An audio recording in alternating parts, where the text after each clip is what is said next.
to the budget office for purposes of holistic collation and to forward same to the National Assembly.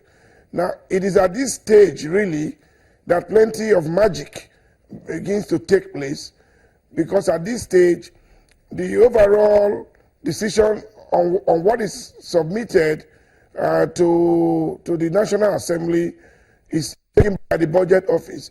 And don't forget that we operate traditional budgeting system in Nigeria, which means that we make estimates within a given fund, within what we consider as allocated resources.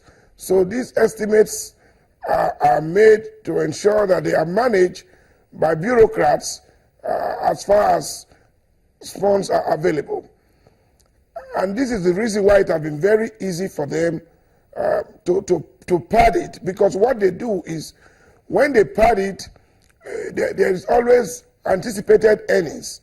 There are many sources of government income that were unknown to government itself before this regime came. And that was why it was possible for a number of government institutions to have as many as 45 accounts, up to 70 accounts, etc., and etc.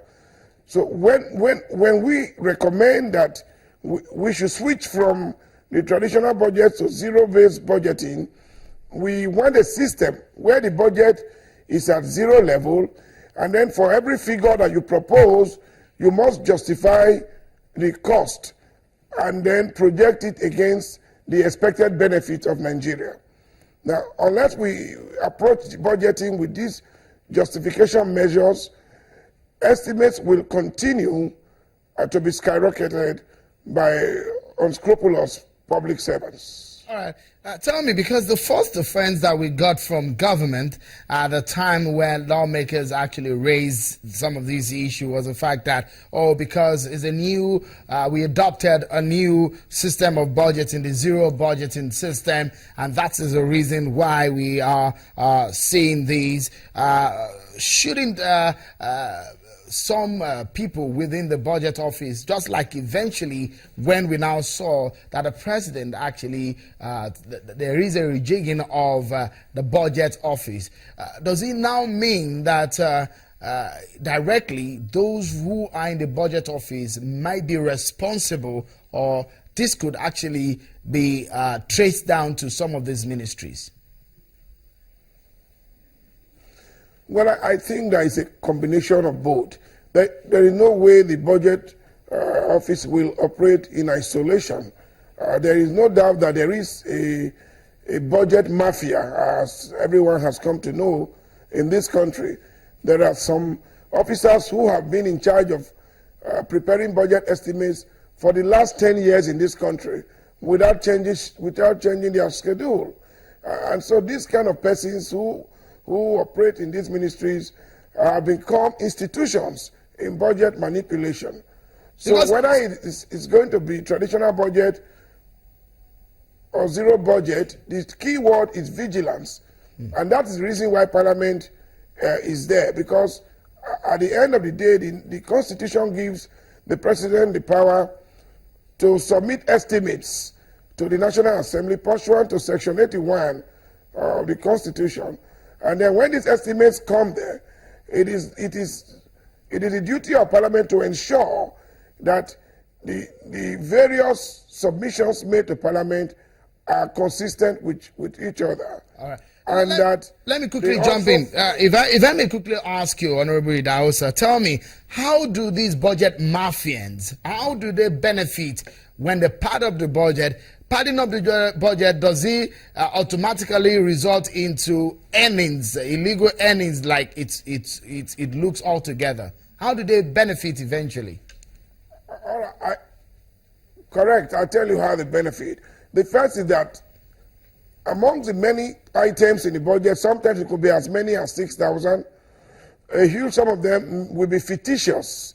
In my time there, I remember there was a time we spotted an item that was budgeted for a town or community that did not exist in Nigeria.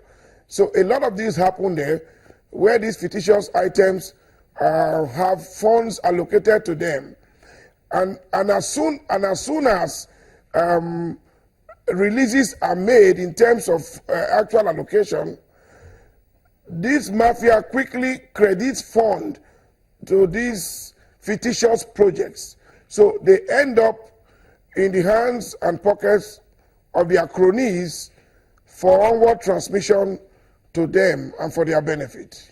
So there is, it looks so much like this has been an age-long racket within the civil service. That means that, in fact, the kind of corruption that we're looking into is some form of a long-standing corrupt practices that have been going on allegedly in the civil service, isn't it?